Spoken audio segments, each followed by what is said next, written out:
Pod State of the World is brought to you by Tommy Jon. Lovett's here. Favreau's here. My Guys, Tommy Johns are here. And my Tommy and John are here. I was told by my future wife that our performance in the Tommy Jon women's apparel ad was not great. My current wife. No, leave it in. Leave it in. Leave it in. Emily texted me and said, did you and Tommy really screw up an ad for women's underwear? Yeah. Because what's happening in my mentions right now? Wait, was this an ad that I was not here because I was you were away? gone. You were See, they traveling. need you, ladies. Yes. They were that's what missing we my needed. feminine energy. I know. Well, this is why. The 21st Century Clothing Company, famous for its unbelievable comfortable men's underwear and no wedgie guarantee, has come out with their long-anticipated women's line. We've been telling you about Tommy Jon for some time now. You know that Lovett can't get a wedgie. You know that it's comfortable, that it fits. But these guys revolutionized comfort for men, and now they're doing it for women. Like, if you think about it, You take this one. women have had it just as bad, if not worse than guys, in the pinching, squirming, tugging at uncomfortable underwear department. So Tommy Jon reimagined women's underwear with the same patented designs and fabric technology that we've been telling you about right here on this podcast. Now, the fantastic women listening to this show can finally enjoy the type of mind-blowing comfort you have to experience to believe from Tommy Jon. They have luxuriously soft fabrics. There's no rolling, no bunching, no wedgies, no pilling, no visible underwear lines. You know what makes no sense, actually? What? It makes no sense that men get boxer briefs and women don't. Yeah. Like, why can't there be a boxer brief for ladies? They're super comfortable. Maybe there is. And like, I feel like there used to be this debate. Like, there are guys who wear boxers and there are guys that wear briefs. And then all of a sudden the boxer brief comes along and it was like best of both worlds. Right. You get the Hybrid. comfort of a brief, but you can walk around your house and not feel like some kind of a weirdo, you know? All right. Yeah. The point is, it's all backed by the best pair she'll ever wear. It's free guarantee. Hurry to TommyJohn.com/world for 20% off your first order. That's TommyJohn.com/world for 20% off. TommyJohn.com/world. Hello, Pod State of the World fans. Welcome back. Thank you guys for listening this week. There was a whole lot of foreign policy news this week and late last week on Friday night. President Trump launched a strike into Syria again. There were reports later this week that Mike Pompeo, the CIA director and Secretary of State nominee, was sent over to North Korea to meet with Kim Jong-un to prepare for President Trump's talks. So I wanted to get an expert on the line who could talk me through all of this. You have heard her before. Her name's Kelly Magsamen. She works on national security at the Center for American Progress now. She's worked on Iran policy, Asia policy. She's worked at DOD. She worked on the National Security Council. She's one of the smartest people I worked with, period. She's also someone who can speak in plain English about really, really complicated things. So Kelly and I talked through all of it, the strikes, the broader policy objectives, what the outcomes could or should be in North Korea, and some of the work she's doing to help Democrats be ready, take over the keys to the government, and have a proactive foreign policy agenda ready to go on day one so they don't fall on their faces like President Trump did. So appreciate her talking to me. Here's the interview. I think you guys will enjoy it. My guest today is a recurring friend of the pod, Kelly Magsamen. You've heard her talk before. She's an expert on all things defense policy, Iran, to work on Syria, Afghanistan. So I'm very excited to have her as a guest today to talk about President Trump's latest foray into Syria. Kelly, thanks for being on the show. Great to be here. So on Friday, President Trump ordered another Syria strike in response to Assad's use of chemical weapons. The first strike was in April of 2017. He fired 59 Tomahawk missiles on one target. It was an airfield that was essentially up and running the next day. This time he hit 3 targets involved in the production of chemical weapons using double the number of munitions. So I'm very much of the opinion that we should probably wait to judge these decisions and actions based on the outcomes, i.e., does it deter Assad from using chemical weapons again? But since that won't be knowable for a while, here we are, right? But sort of as a matter of policy, Kelly, do you think that this kind of use of force is appropriate and the right way to deter chemical weapons use? Yeah, I mean, I think the response was appropriate. I think it was important to enforce the international norms around chemical weapons use. I think the challenge is whether or not there's a broader context for the use of force and whether or not there's a consensus in the United States and in the international community about what the strategy should be vis-a-vis Syria. So while I think the response was appropriate, I think it sort of betrays all of the challenges we've had over the years in deciding precisely what our Syria strategy should be and how to bring this, terrible civil war to an end. Yeah. So a previous guest on the show, who I believe you know, Elliot Cohen, a former Bush administration staffer, he wrote a pretty blistering critique of the strikes. He said, essentially it just relieved emotional pressure for Trump, and then it didn't really send a message of toughness but of weakness because he didn't go whole hog.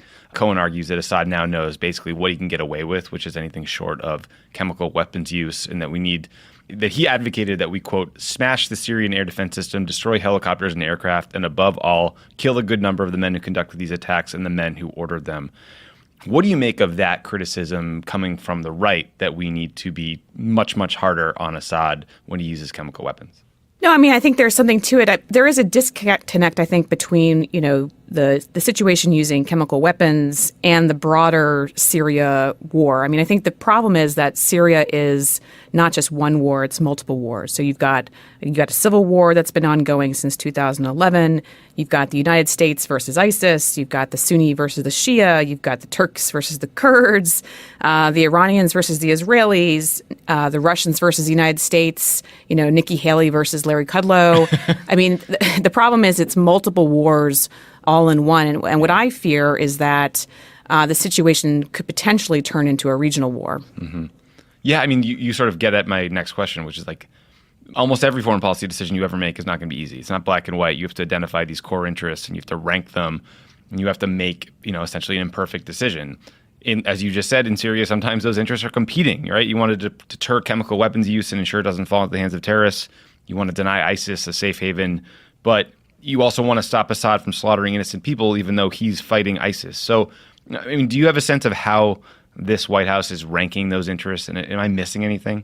No, and I mean, I think it's clear, this White House is prioritizing the counterterrorism fight. That's frankly not dissimilar from what President Obama did on his Syria strategy. The problem is, I think, is that, while we may narrow our interests vis-a-vis Syria, that doesn't mean other actors like the Russians, the Iranians, and Bashar al-Assad are going to narrow their own interests. And so, right. There are attendant consequences to inaction in other areas. And so that's always been the challenge within Syria policy. We confronted this issue throughout the Obama years, which is what should be our priority objective, and how do we address all the other things we care about at the same time.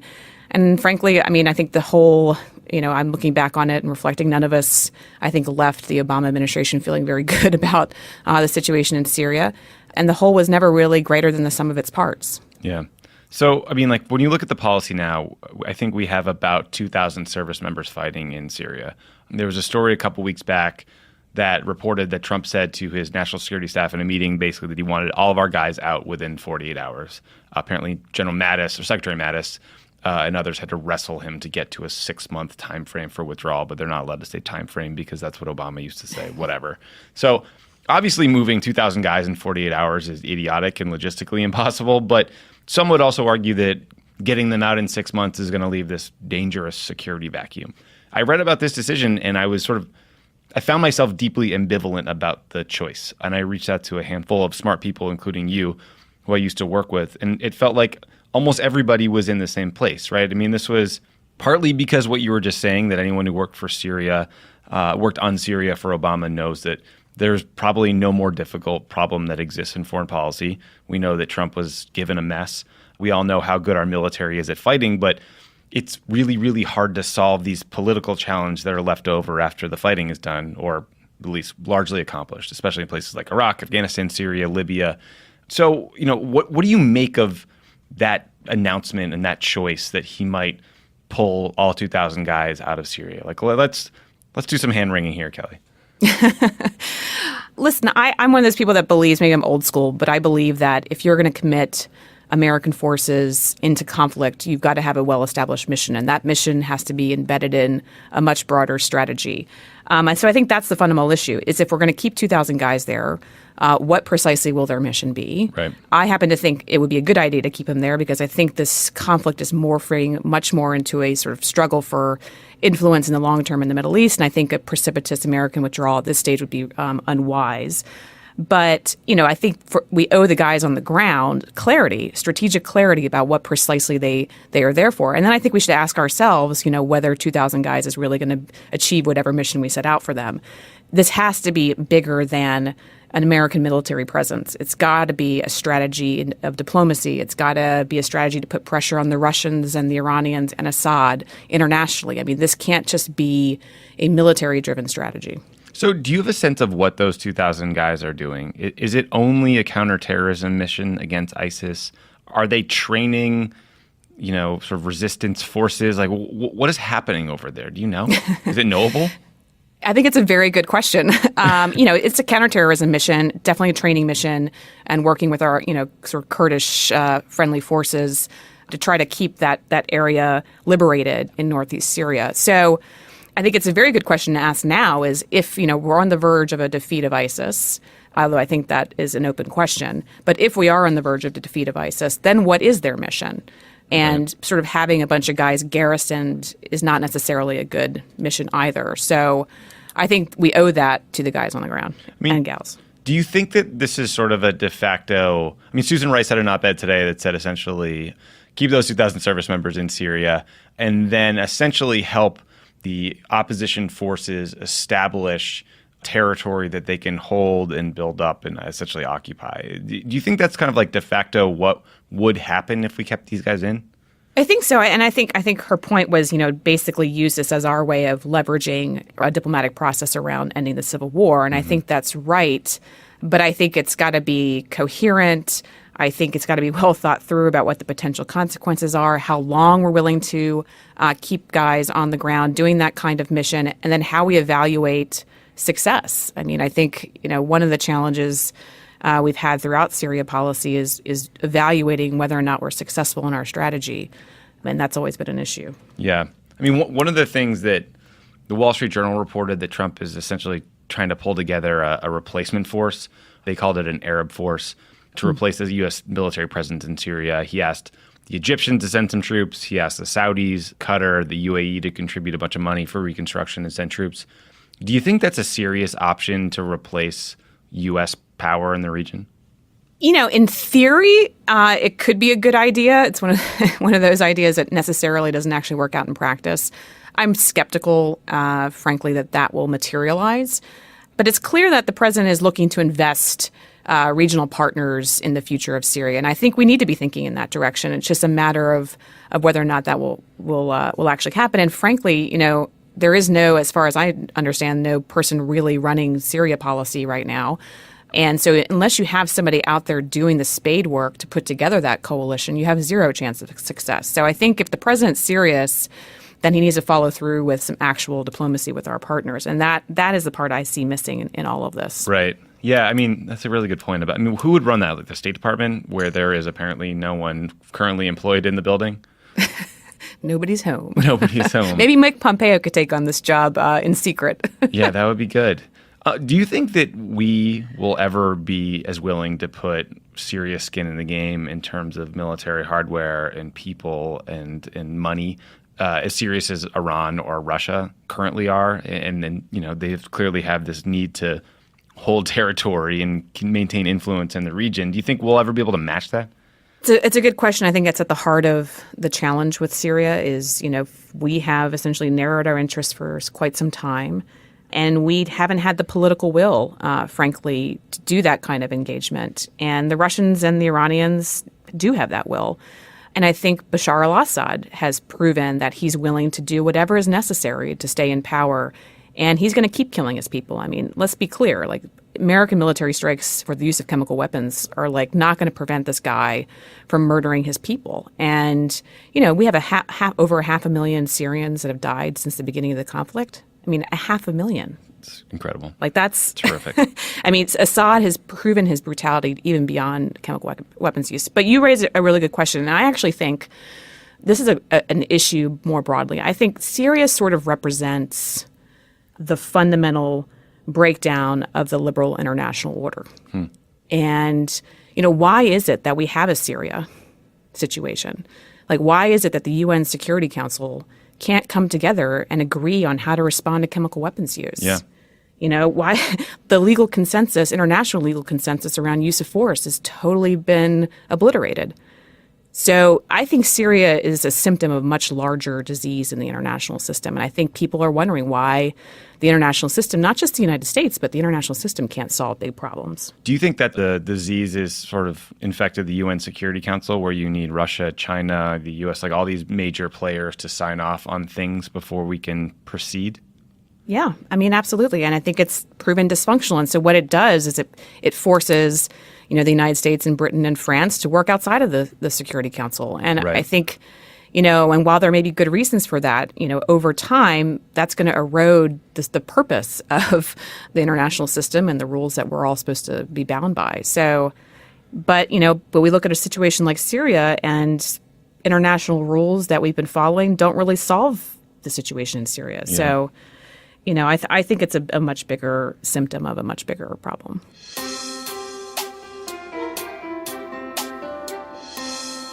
Pod Save the World is brought to you by ZipRecruiter. ZipRecruiter. I've heard of them. Guys, hiring is hard. It is hard. Boy, We've do we know learned that. It takes time. You have to vet people. You have to find their resumes. You have to match it to the job description. It takes time. ZipRecruiter knew that there was a smarter way. So they built a platform that finds the right job candidates for you. Do you think that it's probably smarter to use ZipRecruiter to find someone than building an elaborate obstacle course in an abandoned warehouse? Or just screaming out the window on La Cienega like, hey. No, we're not getting good applicants that way. That's how we got Elijah. ZipRecruiter He was learns just what- walking by and he's just like, send me a sign. He's like, I know content. ZipRecruiter learns what you're hey, looking for. God of content, please send me a sign. And then the window opened and there was Tommy shouting about an opportunity. They identify people with the right experience. They invite them to apply for your job. And these invitations have revolutionized how you find your next hire. 80% of employers who post a job on ZipRecruiter get a quality candidate through the site in just one day, compared to 1% of employers who scream out the window to get a qualified candidate. And they don't just stop there. They even spotlight the strongest applications you receive, so you never miss a great match. The right candidates are out there. ZipRecruiter knows how to find them. Businesses of all sizes trust ZipRecruiter for their hiring needs. And right now, my listeners can get ZipRecruiter for free. Go to ZipRecruiter.com/pod. That's ZipRecruiter.com/pod. ZipRecruiter is the smartest way to hire. Pod Save the World is brought to you by Policy Genius. 71% of people say they need life insurance, but only 59% have coverage. That means 12% of people are procrastinating. And sure, normally procrastinating is a bad thing. Not with But life insurance. Not with life insurance. It's actually the sort of the ultimate procrastination problem. Yeah, I'll do it when I'm dead. Yeah, right. Well, if you've been avoiding getting life insurance, congrats, because while you were procrastinating, John, Policy Genius was making life insurance easier. I bet you can compare online. Yes, you can compare life insurance online. You compare quotes in just 5 minutes. Just a reminder that I held up. independence. And when it's that easy, putting it off becomes harder. You can compare quotes while sitting on the couch watching TV, reading tweets, digging through your Menchies until they make you crazy. You can compare quotes while listening to this podcast. Bury me in a sunglasses case like Spock and shoot me out of the Enterprise. So if you need life insurance, but you've been putting it off because it's too confusing and you don't have the time, check out Policy Genius. It's the easy way to compare top insurers and find the best value for you. No sales pressure, zero hassle, and it's free. PolicyGenius.com. When it's this easy to compare life insurance, what the hell are you waiting for? Now is the part of the interview where I ask you some questions you can kind of answer. So we'll proceed accordingly. So during the Obama years, when you were still on the National Security Council fairly early on, you ran something called a red team on Syria policy. Can you define what a red team is? Sure. It sounds a lot sexier than it probably Okay. is. Essentially, I was the senior director for strategic planning at the time. I ran this red team in late 2012. Really, a red team is a group of people that are assigned to take a close look at a problem set who are not necessarily in the day-to-day policy making on, for example, in this case, it was on Syria. So people who had knowledge of the situation, but who were not necessarily handling the day-to-day policy, to basically take a step back, reflect on where we were, to just, sort of evaluate what we were doing, whether we were achieving our objectives. Should we be thinking about the problem differently and coming at it from a different direction? And that was really the purpose of it. I mean, we do these on a number of policy issues. In this instance, it just happened to be on Syria. And I think, frankly, the fact that we were doing that in late 2012 tells you that, we've never been fully comfortable with where we were. And I think it also sort of demonstrates that we knew that Syria was going to evolve and continue to be a very nasty and complex challenge. Mm-hmm. I guess the only other time people might have heard about the concept of a red team was, I believe they red teamed the intelligence that indicated where Osama bin Laden was hiding, right? Yeah. Yeah. That was public. We're cool. We can talk about that. Yeah. I love trying to talk to you guys on a podcast about sensitive shit. Did you guys learn anything interesting in the process that you can talk about? I mean, is the point that there's a whole lot of continuity, the problems that existed then kind of glaringly exist now? Yeah, I mean, I think, yes. I think that the fundamental questions that came up then were probably the same ones that the Trump team is going through now, which is, is U.S. policy going to achieve its objective as currently resourced or as currently devised? What is our objective? What should our priority be in the context of Syria? So I anticipate that the Trump team is experiencing all those same questions that we experienced early in the Obama years. I guess, look, John Bolton going into this administration is not a good thing on any level, right? I mean, I don't believe. But there's a massive amount of turnover on the staff right now. He's purging everybody. Maybe that's going to force a whole rethink of everything they're doing. I don't know. I'm trying to look for silver linings here. Yeah, I mean, maybe. I tend to think John Bolton's a one-man show. I tend to think John Bolton really thinks he knows everything about everything. So I'll be interested to see whether he actually even staffs this problem on the National Security Council staff. A one-stash show. You made this really interesting point that I'd never heard before, that part of the disease that leads to a Syria is this breakdown in the international order. It is all these proxy interests from countries like Iran, Russia, in Syria.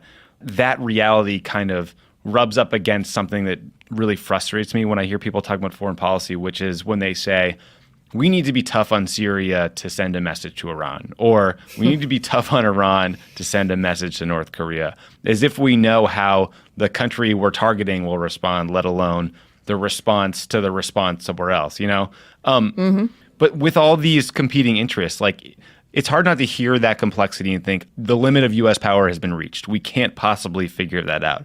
Is that too cynical and throwing your hands up in response? Yes.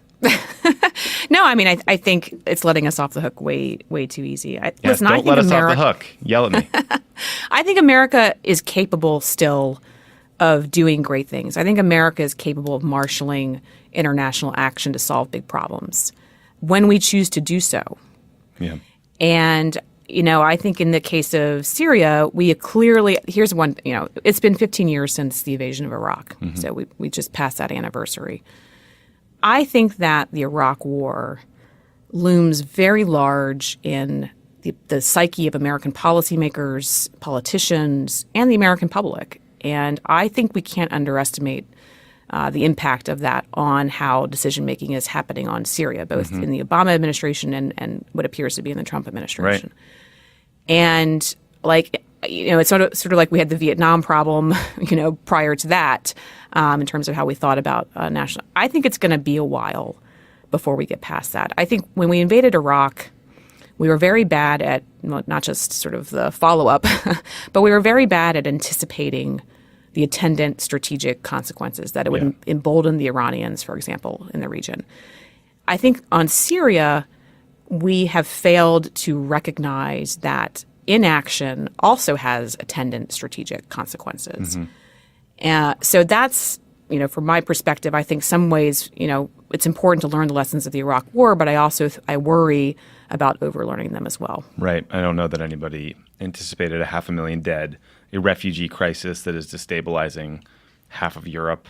The list goes on and on. Did you see that yesterday the New York Times reported that apparently General Mattis wanted to go to Congress and ask for authorization in advance of the strikes, but was vetoed? I thought that was pretty fascinating coming from, the person that's held up as the sort of hawkish, tough guy. Yeah, and I think that reflects the fact that Secretary Mattis, he wants to ensure when he puts, U.S. forces in play that it's grounded in a strong support from the American people and Congress. And I think he's right. And I think I think President Obama was right when he went to Congress in 2013. I think President Trump should go to Congress now with further authorization. Yeah. That's just, in my view, I think that is the correct move. Certainly, if you look at the Constitution, a lot of people would argue you're right.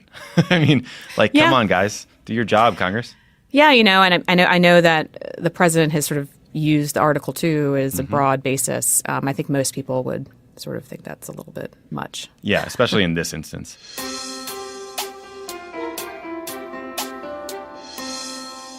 Pod Save the World is brought to you by Movement. Guys, Movement is dropping all new sunglasses to get you ready Boom, for dropped. warm weather. Guys, Drop it like it's hot. Pod Whoa. Save the World listeners, it's your pal Jon Lovett here. Hey. And I want to tell you that I was just a customer. I went to movement.com, MVMT, and I just looked and I found a great pair of sunglasses. I got a great pair of sunglasses. I got the polarized kind. They came in the mail. I was so excited. I've been wearing them like crazy. I love them. Yeah, you look good. I look fantastic. Well, I haven't seen you in them yet, but Yes, I'm gonna. you have, John. but here's the You key. look great. Thank you. They don't just make great watches anymore, guys. They make awesome sunglasses. Lovett rocks them, and they just released a whole bunch of new styles.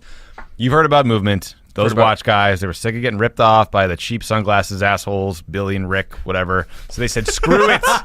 Let's make quality, trendy sunglasses at a fair price. What are they made of, Tommy? They're not made of plastic. They're made of acetate. Made of Acetate. You can get a polarized. They start at $70. They will be your go-to shades in minutes. No one's ever gotten this excited about acetate. Acetate. There's a lot of styles, too.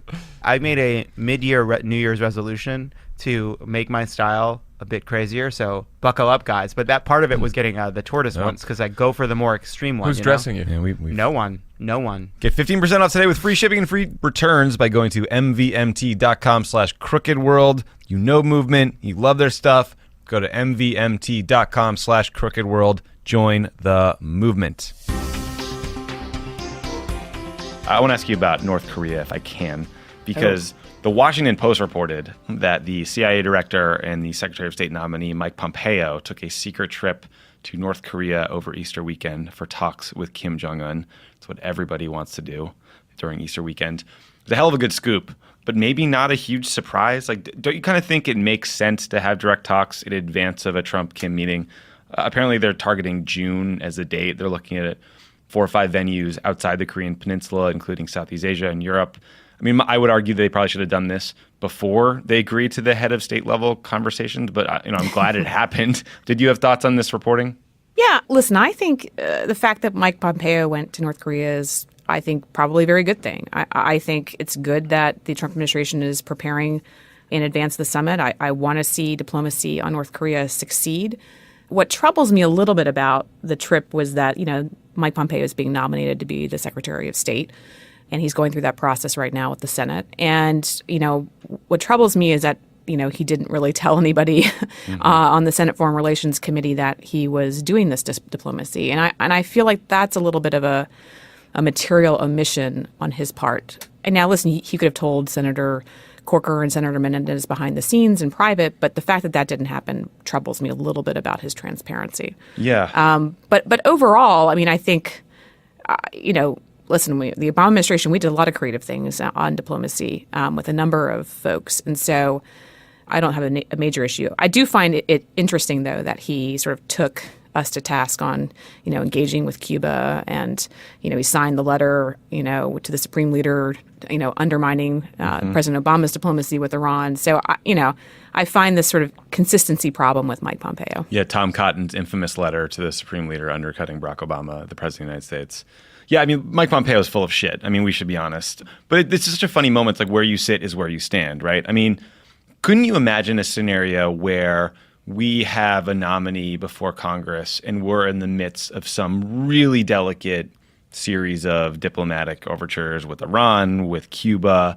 And I just remember, like, everything in our DNA told us that if we told Congress, they'd leak it to the press, potentially even to prevent the policy outcome that the White House wanted and that they didn't want, i.e. the Iran deal, i.e. attempts to normalize relations with Cuba. Are there moments where you need to withhold classified sensitive information from Congress, or do you always need to notify someone on the committee, the Big Eight, like whatever it might be? I would say it this way. I mean, I think it's really important on major national security initiatives for the Congress to be on board. And, yes, there's always a value to sort of private diplomacy, secret diplomacy, and everyone overvalues that, I think, to a certain degree. But, if you want to have a durable policy initiative, you really need to have, key members of Congress on board. Now, I don't think you need to go tell everybody in the world, but I think, the proper notifications, I think, probably should have happened. I think the other thing is I don't think well, I don't think President Obama would have put a nominee in that situation, quite frankly. Yeah. Do you think to it's be in a weird place to send where him? I don't think it's actually necessarily weird. I mean, there's been this channel with the North Koreans for quite some time. Intel channels or what Intel channel, Okay. yeah. Like, so the CIA to CIA equivalent kind of thing. So that's not that surprising to me. Having Mike Pompeo, the nominee to be Secretary of State, go is like a lot. Yeah. But again, they are clearly, the president is putting a lot of pressure on this summit. It's clear that where Trump might be heading on this. My fear is, frankly, that if the summit doesn't work out, what the plan is for potential failure. And it worries me that Trump has pressurized this one meeting so much. He's raised expectations on it. And so while we're all like crossing our fingers and hoping for good outcomes, I am very fearful that, if there isn't, massive success, the president could quickly pivot to war. Yeah, I'm a little worried about that too. What's plan B?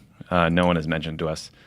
You, like me, I mean, I was not surprised really that Pompeo would be the channel to the North Koreans, in part because they fired everybody else, but also there is some history there. Why do the Intel goons, as we used to call our friends, why do the Intel channels handle some of these more delicate conversations with bad actors? Is it just that these people who are know how to keep a secret? What was your sense?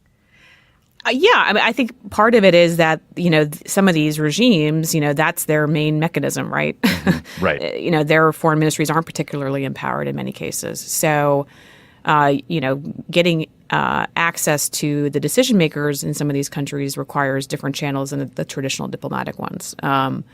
So that's, I think, partly it. Yeah. Do you think these talks are actually going to happen? If you had asked me 2 months ago whether Trump will actually sit down with Kim Jong-un, given the sort of things they need to define, the terms of the conversation in advance, the sort of ill-defined goals, the quickness with which it happened, the challenge of getting either to the Korean Peninsula or somewhere that both parties will agree to go to, seemed so great to me that I would have bet a whole lot of money against it happening. But do you think this is a sign that it might, or is this just the motions you have to go through no matter what? I think it's going to happen. I think Trump has personally put his reputation on it at this stage. So I think there will be follow through. I think the best possible outcome for this summit would be some sort of broad agreement around the principles for future negotiations. And then have it be the beginning of a process and not the end of a process. You remember Bill Burns, this was sort of his MO. You get them in the room and you get them talking. You set the agenda, you build trust, and you keep a process going. That's when you're going to get outcomes. I think putting too much pressure on the first meeting is potentially problematic in that space. Bill Burns, former Deputy Secretary of State, served under the Bush. I mean, he served 5 presidents? Forever. More? Forever. One of the most experienced diplomats in history, so much so that normally the Deputy Secretary of State is a political appointee, not someone who came up through the Foreign Service. Bill was one of the most senior career Foreign Service officers ever to serve in that role, right? Yep. I mean, Ambassador Burns, I should say. Ambassador Burns. Was famous for saying, always under promise and over deliver. Right. And with the Trump team, I feel like they're probably all over promising to the president right now. Yeah. Bill's Ambassador Burns' perspective on that made all the press people happy because boy did it make our job easier. But his MO was essentially you get the relevant parties in a room, have them talk and see what happens, and maybe that serves obviously to iron out maybe some points of agreement, but also I guess generally calm things down if there are tensions. Yeah, and test the proposition of whether or not the other side is serious. Yeah. So, I sometimes the first meeting is really just agreeing to a schedule of meetings. Right. And in part, that's to ensure, for example, North Korea, which has been undertaking a number of accelerated missile tests recently, can't drive the clock, that they are required, that you basically put them on a clock by bringing them into a process of accelerated meetings. So hopefully this summit will come forward with some sort of, short-lived process. I think the problem is, I wouldn't want to see too long of a process because that, the North Koreans could play that to their advantage. Right. If they can string this out, they can make 1, 2, 5, 12 more nukes, and we're that much worse. But you do make a really good point. I mean, Jake Sullivan, who is former senior State Department official for Hillary Clinton, Vice President Biden's chief of staff, was one of the people who negotiated the Iran deal. And I think he would say that the first meeting they had was really just to see, can this person actually speak for the supreme leader? Is this person actually authorized, empowered? Is this serious? I think the talks in Afghanistan as part of that peace process were the same. It's like, is this person really a representative of the Taliban? How the hell do we even figure that out if we don't sit down with them, right? Yeah, exactly. I think the difference here is Donald Trump. So the president's team is dealing with a lot of uncertainty with their own president. And I do not envy the team on this at this point. Not easy. Kelly, I want to ask you about your current gig. You are the Vice President for National Security and International Policy at the Center for American Progress. You guys do CAP, Center for American Progress. CAP does amazing work formulating domestic policy, pushing back on sort of crazy right-wing attacks, bogus policy papers, unfair media. What kind of work are you guys doing on foreign policy? Like, how are you guys helping Democrats talk about these issues when they come to a head or come to the fore like they are right now with Syria and North Korea? Yeah, I mean, so I think like the rest of everybody else, we're dealing with the sort of day-to-day of having to react to what the president and his administration is doing and hold them accountable on the foreign policy side. But I think more importantly, and where my heart lies, is figuring out what our own theory of the case is for America's role in the world. Mm-hmm. And, looking beyond Trump, knock on wood, we don't have another term of Donald Trump. What does American foreign policy look like after Trump? And what should progressives stand for in that space? Right. And I sort of see this time period, as much as we're having to deal with the ins and outs of North Korea summits and, all these sort of crazy things that are happening on the foreign policy stage, we have to be disciplined about generating that theory of the case and set of policies. And so we're doing work here. My team at CAP is fantastic. We're starting to work through some of those issues and sort of design what an affirmative foreign policy agenda would look like post-Trump. And at the heart of it, frankly, is going to be a return to democratic values. Mm-hmm. And small d, just for clarity, And I think this administration has sort of cast them aside, sort of sees values in the context of foreign policy as sort of inconvenient. It's all about the bottom line. It's all about transactionalism. I think that for the future of American foreign policy in the world, we're going to have a lot of digging out to do. I think from Donald Trump and the damage he's done to America's reputation. And so we're working on what that looks like. Well, a plug for what you guys are doing, because it is so smart and so important, because look at the Trump team. No one thought they were going to win. They had this huge fight in the primary that was never really settled. There was no infrastructure thinking about what their policy agenda was going to be when they got handed the keys to the car, and then they just fell on their face. And we cannot be in the same place we win back the White House in 2020. We just can't. That's right. Kelly Maggs, thanks for geeking out with me. This was so much fun. It's always fun. I really, really appreciate it. Thank you for all the work you're doing over there and for helping me understand a whole bunch of really complicated stuff. There are no clear answers, no easy answers, but I know. I feel like every time I'm on, I'm there are no easy answers. You know what though?